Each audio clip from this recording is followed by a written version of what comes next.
You know those before and afters? Before and after? Yeah. Like Kurt Russell Crowe. That's a good one, right? That is a good one. All right, welcome to Comic Talk. I'm Josh. Yeah. Come on. This is our weekly poll list review for... December 16th. How do you know that day so well, Drew? Because I've been alive for exactly 28 of them. Oh! Well, Yeah. great. Fantastic. Good. And you're here doing this. You're welcome. This week we have 4 titles on our poll list. Descender, number 8. Brand new title for us and probably for you, maybe even a brand new publisher for a lot of you. It was for me. This is Alan, Son of Hellcock, number 1. We've got Batgirl, number 46. And I Hate Fairyland, number 3. We're going to start off talking about Descender, number 8. You can check the description below if you want to skip forward to check any of these out. But you should watch the whole thing. Yeah, I agree. For reasons. All of them. So this is Descender, number 8. This is Lemire and Wynn. We got introduced to Andy last issue, and this gives us a lot of backstory on him. And he's continuing his pursuit of Tim 21, and that's about it. This is one of those issues where plot-wise it doesn't really move too far forward, but we get a lot of interesting things that I'm very happy to see in this title. Me too. This is my favorite issue of this book so far. Me too. Really? Yeah. Oh, wow. I'm surprised that we agree on that. This is a backstory issue. This fills in a bunch of stuff that we didn't know or maybe were wondering, at least for me. Yeah. I finally feel like I understand a little bit more about like the long-term story of what's going on here. It tells us more about what's his name? His brother. Andy. Thank you. It tells us about Andy, but really by telling us about Andy, the real point here from a writing perspective is to tell us about like what happened and who and what Tim is as well. Right. Yeah, for me, I really feel like that's classic Lemire as I know him. Especially in Sweet Tooth, you see a lot of it. He'll give backstory as a way to give backstory on like the whole picture, you know. I mean, it's one person in a certain situation that ends up shedding light on everything, and it's awesome. Yeah, I love it when he does that. Yeah, this is really good writing. This Lemire for me has his ups and downs, as do a lot of writers, you know. But in my book, this is Lemire at his best. Absolutely. This is very writerly way of telling a story. Yeah, and I was also pretty impressed with Wynn on this one, too. I was too. It seems quite a bit, I guess, darker overall, just in hue and such than the other issues.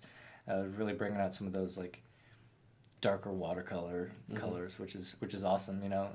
Most of the other issues have been very faint in a way, and, you know, that's very cool, and it plays to the old school sci-fi vibe as we've talked about before, but it's definitely cool to see some depth in this one.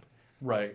For people who haven't read this book or taken a good look at it, the thing with the art here is it's watercolor on pencils, on like Bristol board. There's no inking in this book at all. So it has this really blurry, soft, watery vibe to it that sometimes works really well. Like this issue, it works really well. But there's been some issues in the past where it made things a little tough. I think when there's a lot of things, a lot of moving pieces and a lot of characters interacting, it can get big crowds of people and such. A little bit tiresome. But when we have these issues where it's just a few people together, I think that's when this style really shines. And every art style is going to be better for certain things. It's not going to work as well in other places. Sure. But I think that's where this really shines, is with a few people interacting closely together. One point of possible criticism, do you think the lettering looked a bit awkward in this issue? Yeah, it was a little strange looking, a little hard to read at times, actually. Not super difficult, but... I guess the thing that bothered me was just more the contrast between like the super digital like word bubbles and then the super soft background. Like it stuck out. Yeah, it was a little weird. But I don't know that's bad. I mean, it does kind of do its job. Yeah, I see what you mean. I guess by hard, I mean, I do remember thinking like it was hard to read, and I think that's why, because it's not like the lettering itself is difficult to decipher, but Yeah, the font's fine. You know. Yeah, it just has a weird feel to it that makes it a little bit off-putting. I'm not sure what it is about it either. I can't put my finger on it. And I don't even know what they would do about it. I mean, I don't think either. they'd soften up the font. I think that would be terrible. That'd just make it worse. Exactly. Yeah. I think that's just a side effect of the art style. Maybe if the bubble itself kind of blended into things a little bit better, that would be good. Yeah, maybe that's part of it. Is it's got a really hard edge to it that seems a little strange. Sure. Also, in terms of the art, there's some really cool paneling. There's some really cool stuff they do. There's one kind of a double spread. It's like a 2/3 page, and then a third page, 1/3 page, like separated into 4 like rectangle pattern panels. That the whole thing you turn to the side. Turn sideways. You remember that page? And even during that, like everything is spinning, like they're spiraling out of control, and so they're like everything's not exactly oriented even after you turn the page. Yeah, it was really cool. He did. Speaking of Sweet Tooth again, a couple of those issues were completely sideways, or maybe the first part of them was sideways, and that's the first time that I had ever seen it. So it's cool to see him use that trick again here. Yeah, I was really fond of it, and it really worked well. I like how they used it specifically for where it would make sense when they're tumbling down. You actually have to physically sort of twist the page to get the picture of what's going on. I thought that was cool. Last note, and it seems to be kind of common, but the change in palettes between things in the past and things in the present, I thought was very cool. The past is basically all sepia, which is it's nice. Yeah, and in that regard, since we're still talking about this art, I felt like that sepia stuff, or sepia, is it sepia? I think so. Whatever the term is, I felt that it was surprisingly easy to decipher. Yeah. With as difficult as a lot of his stuff is to tell what's going on in places, I thought, like, as soon as I turned to that page, I'm like, oh no. But then as soon as I, like, actually took it in, like, it's all super obvious. And maybe some of the best art that he did in this issue is in those flashbacks. I think those sections are maybe a little bit more penciled than the others, which definitely helps. But yeah, it was completely successful overall. Yeah, it's cool stuff. And again, the writing, the characters are great. I really like this new guy that Andy's rolling around with. I like them both. Yeah. But I feel like that guy's even, for some reason, he feels even more new, probably because he's kind of a Chewbacca-like character. You know, he's like a weird alien guy. But I really liked both of those characters. And I even felt like the weird situation they were in was a cool addition to this world with these spirit town cities floating in the sky, like just bizarre and interesting. Ghosts absorbing your face and shit. Yeah. Just super weird, but you never feel lost, even though like he's just throwing weird stuff at you. Yeah. All right, well, let's move on to something pretty offbeat here. This is Alan, Son of Hellcock #1. This is by Koplowitz, Tracy, Porto, and Rios. This is Z2 Publishing, which I have never in my life read anything from Z2 Publishing. Yeah, I don't remember Z1, but I bet it was tight. Right? Yeah. This is the Street Fighter 2 of Z. I wonder if it's like Ultimate Edition. Okay, let's talk about Turbo. Yeah. Z2 Turbo. We have these. Well, it sets up, this very typical barbarian versus his nemesis storyline. And then when we actually get into the meat and potatoes, so to speak, of this story, we're now looking at their sons, and they're either trying to live up to their father's name in various ways or absolutely not in various ways. And that's kind of where we're at. You got the Ghost Dad. Yeah, Ghost Dad. So this is one that we just grabbed for the hell of it. It was there. We had a short week. Yeah, so, hey, it looks weird. It looks interesting and kind of funny and odd. So what's your overall take of this before we dissect it? Like, as far as if I like it or not? Yeah. Yeah, I definitely like where it's going, and it had its high points. I mean, it's not like a 9 or 10, that level, but yeah, it's good. Yeah, I feel the same way. I really like the setup. I like the characters that we have in play here. And I like the general writing style. It's very modern and indie hipster kind of thing, A little meta because, guy's trying to write a graphic novel. Right. Protagonist, yeah. Right. So it ticks a lot of interesting boxes. It's definitely offbeat from most of what else we're doing, but it's not a great issue. You know, No. like you said, it's not 9 or 10. It didn't knock my socks off. Mm-hmm. I'm really in love with the premise enough that, you know, I want to keep reading it. I'm with you. I feel the same way. In fact, great premise is what I wrote on my little cheat sheet here. It's a good setup. I love his dad, and I also love that. Okay, so the bad guy wins. Mm-hmm.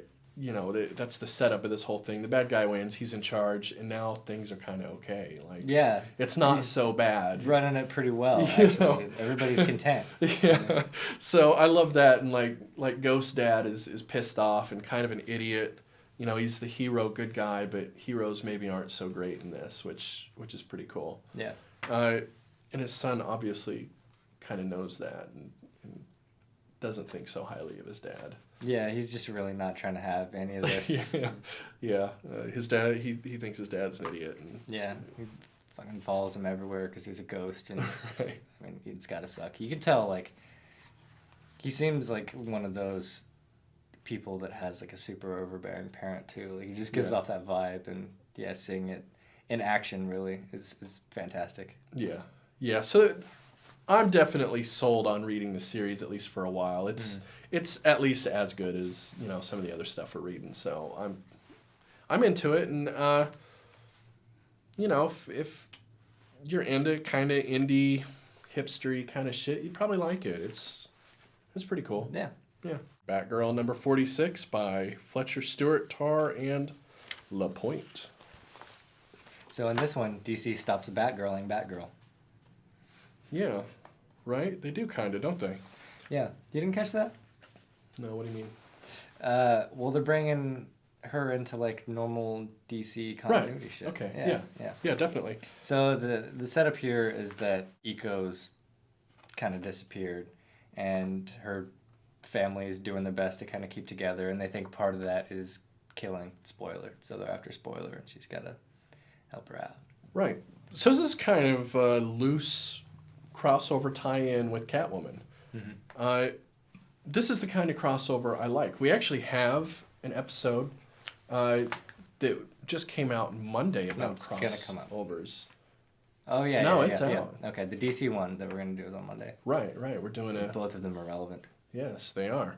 But we actually have a crossovers episode where we talk about what we like and don't like. And this is a great example for me of what I like in a crossover.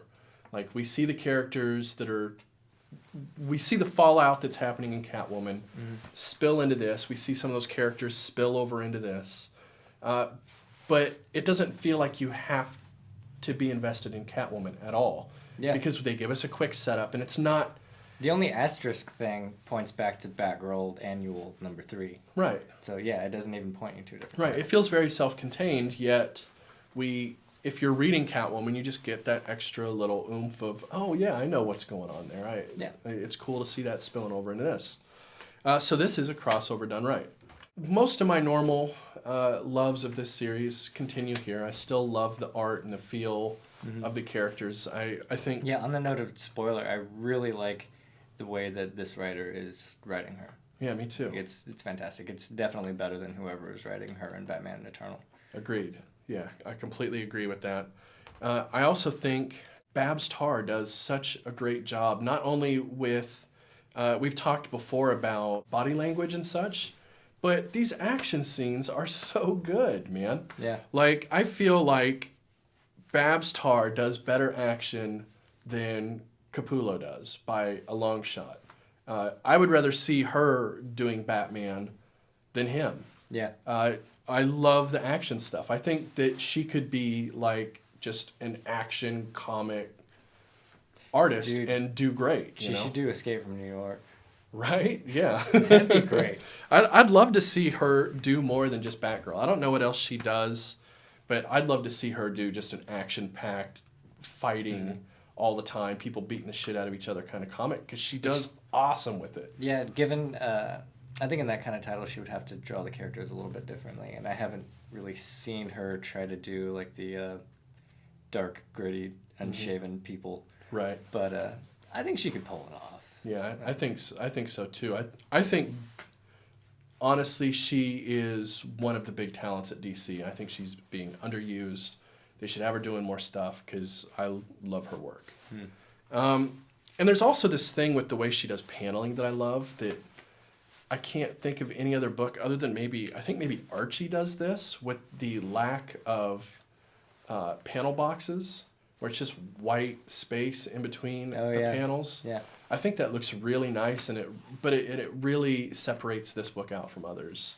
I feel like when I open it up, I immediately recognize it because of that. It also kind of keeps it softer in scenes where it's meant to be softer, which, again, overall in the grand scheme of Batman titles, this is one of the softer ones. Right. Yeah, So, most definitely. Yeah, as far as branding and stuff, it's absolutely, yeah. I mean, you could look at any page in this book and without even like studying it and looking at characters and stuff, oh, that's Batgirl. Right. Yeah, definitely. I think Fletcher and Stewart are doing a great job with writing an interesting little yarn here. We've said before the dialogue's really good. I feel like the dialogue's really, the inner character model, back and forth is kind of the heart of this book. But Sure. I think even like the little mysteries and things that they put in here are very classic, like, almost Silver Agey kind of stuff inside this very, high or college girl drama kind of thing. It's interesting the way they managed to balance those.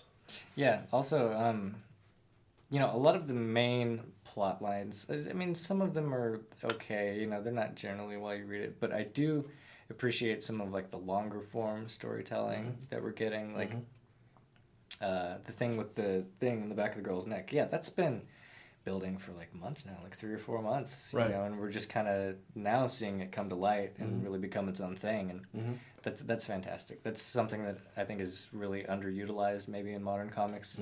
People just like to stick to a story arc, and don't think about, something that's going to culminate 2 years later. Right, and like long-term character development of your side characters. They're not just staying static in here. Like the people she's around what the fuck is are Alfred affected. doing half the time? Right. I would like to know. Right, and the people, like especially somebody like her, when you're around young people the way she is, you're gonna change them. These people around her that know who she is and what she does, they're gonna get swept up in that. And the fact that they address that here is really cool, I think. Yeah.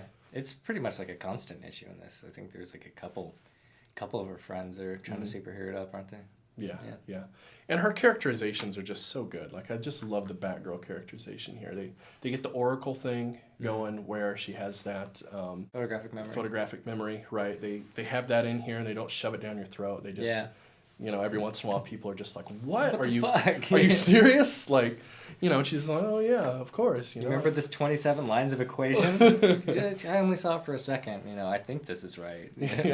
Yeah, very cool. And I also like that when her friend did come to her with this like, oh, I want to be a hero. She's not like, oh, you can't do that, and it's not this long drawn out ordeal. Like, it's already been long and drawn out. Like, she says, no, you shouldn't, and then her friend makes a good point. She says, oh, you're right, I'm an idiot, sorry. That could so easily be written poorly, but they managed to do it really well here. And I think it's almost like a cliche at this point to be like, you can't be in this game because I'm in this game, and that's why you can never blah blah. Right, Just right. Shut up. Yeah. We've read so much of that. Yeah, exactly. They do a great job of just getting all that cliche clutter that we normally get in comics and they just dump it off to the side and move on over and over. The only thing cliche is like the villain storylines, which is what anchors it and makes it fun. I think that it's a great jumping off point where we have these goofy, cliche bad guy plot lines that all of this revolves around. It's pretty cool. Yeah, for sure. Who would have thought that Batgirl would be the one to break out of all the cliches and stuff? Right? Isn't that weird? Yeah. Yeah, go figure. Maybe we should check out like Spider-Gwen or something. Yeah, I've checked out Spider-Gwen. It's not worth reading. There is, however, a Supergirl comic that's coming out in March. Who's writing it? Fletcher. Okay. Or no, Stewart from this. Cameron Stewart. And the artist is that fill-in artist whose name I cannot remember that we really liked on this book. Oh, who was that? I do not remember her name. But she was good. And that's the team doing it. It's a tie-in to that Supergirl show. It's the same universe, but it's not... It's not like Arrow, the show, the comic. Right. It's its own thing. They're really just trying to pull in that, you know what I mean? They're trying to cash in on that, but they're putting cool people on it. So maybe we should think about checking it out. Yeah, I imagine the sales on the Arrow and Flash TV comics probably aren't so good. So if they're trying something new, it's maybe worth checking out. Yeah, it's supposed to be like a loose tie-in that doesn't follow that continuity. It's its own, but it's based in the same thing. Yeah. So Cool. awesome. All right, last on our list today, we have a fan favorite, if the fans are us, and they are, because this is our show. This is I Hate Fairyland number 3, Young and Bulu. I should look up how to say his name, but... No? Jean-Francois Ballon. Yeah, I think that's the one. That's the winner. That's it. All right, from now on. There's somebody new, a new human being in Fairyland. Mm-hmm. This is kind of a big deal. This is a big deal. Awesome as always. Yeah. I love this comic. It's always one of my favorite things to read. I loved just right off the bat, like 4 pages of her just like laying on the ground and the fly like homesteading in the background. Yeah, that's the first thing I have down here that I wanted to talk about was Larry raising a family. Yeah. Just, while she's laying around. Growing a curly green beard. Yeah, man, that was so good. It's so... And then he burns the place down. Yeah, well, they left him and... Yeah. He got an alcohol addiction and, so good. So just, it's exactly what this book is. It's just willing to go out into left field and just crazy shit out of nowhere. Just play on curveballs. Fantastic, yeah. Like take this tiny little insignificant moment and just make it into like this whole other thing. Yeah. Kind of reminds me of, I think it was maybe American Dad, I want to say. Mm-hmm. There's this one episode where the squirrels in their yard were leading out the plot line to What's Eating Gilbert Grape. It was just so fucking funny and like so random. Like why? What? Yeah. What is his name? McFarland? Yeah, Seth. Seth MacFarlane. There are definitely those vibes of the way he writes. I see the same thing. It's definitely not a Seth MacFarlane sort of ripoff, but... Right, and it's not like Family Guy where it's like, constantly, this is just like that time, this reminds me of when, just blanket setup and then something that's absurd. Right, but it does do that in its own way a lot, where we go into these left field moments and we spend like a whole page on something you like... an absurd setup that you didn't expect that just gets played all the way to its conclusion. Mm-hmm. Instead of like, here's an absurd setup, here's the next panel, you're done. And I love that kind of humor, and I think Young is killing that humor here, where we really beat the joke to death, because it's Fairyland, so you can. Yeah. And we see a lot of that over and over again. A lot of callbacks to previous jokes. Mm-hmm. The further we get into the series, the more of that kind of thing we seem to get. So we love this. We talk every time about how much we like. So instead of that, are there any more specific things in here that you remember that you really liked? I can hit on a few while you sort of peruse through there. Yeah, the very first thing, the fact that the narrator dies on the first page, I think is fantastic. Yeah. It's, again, following the thing where we get a new narrator every time. Right. He's been dying at the end. Yeah. But, yeah, this time, just first page, fucking axe to the dome. Well, yeah, each time it's been quicker. Last time... Oh, that's right, yeah. He got smashed by the beer cup, like, second or third page in. Mm-hmm. First time, it was almost all the way through. This time it's like 2 panels he's done. Like, it's just worse and worse. I imagine next issue it's just going to be like, hello, reader, dead. Like, it's going to be like immediately. But Bark was so great. The great Bark, the great and ancient Bark. Yeah, he was like fantastic. Adding things to his names. And she calls him out on it, which is fantastic. Right. And he does it, he continues to do it anyway. Yeah, even past that. Right, yeah. Which again I think is a big analogous thing to the overall humor of the book. It's just taking the absurdity to Fairyland and really milking the absurdity out of it. Yeah, definitely. Things got weird fucking names, and it's like, how did they come up with these? Right. And we also the twist at the end is great. Not just the new human, but like the big twist. Yeah. Which you've probably already read, but don't even care. We're not even going to take the chance of spoiling this ending. Really good ending. So I also love these little things that he puts in the back where it's just like a fourth wall, like talking to you, the reader. Me They're too. always funny. I think the last one was about like, unless you hate him and his kids, like you want Gertrude to live. Yeah. Good stuff. Great stuff. Great stuff. I love Fairyland. Yeah, me too. So one last thing.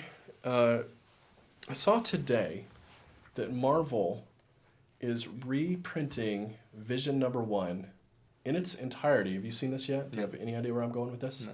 They're reprinting it in its entirety in the back of Deadpool Spider-Man #1.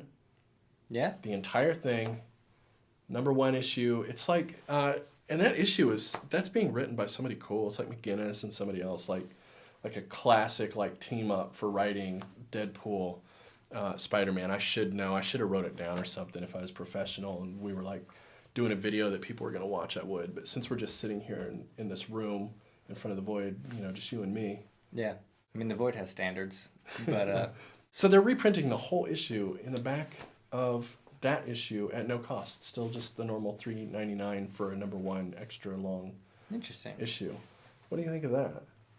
I think it's awesome. I do too. I think they probably think it's. I don't know how it's sold. I don't know how Vision #1 sold. I don't imagine it sold as well as it should have. It's probably like one of those titles that like most people kind of overlooked because it's like why the hell would you read that? And then it ends up being like one of the best things that they have. I think it was in like the top 20 of the month, but not like the top 10. And top 20, I mean, 20 is a lot of titles. Like Right. Marvel. Like I don't even know if I could sit here and name 20 Marvel titles. So. Right.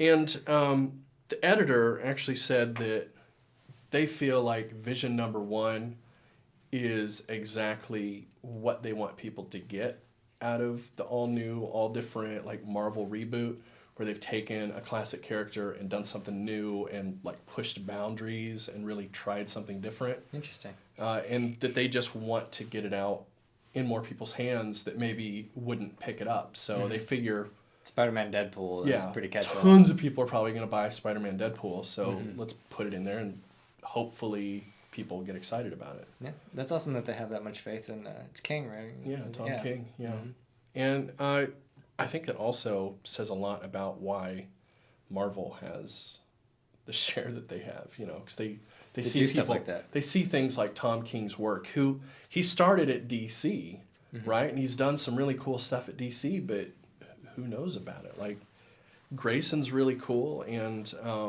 Omega Man is really cool. It's like those are two of the coolest titles they're doing over at DC, which Yeah, why did they put Omega Man in the back of fucking Batman or something? right. Funny enough that we're not actually reviewing either of those on our show.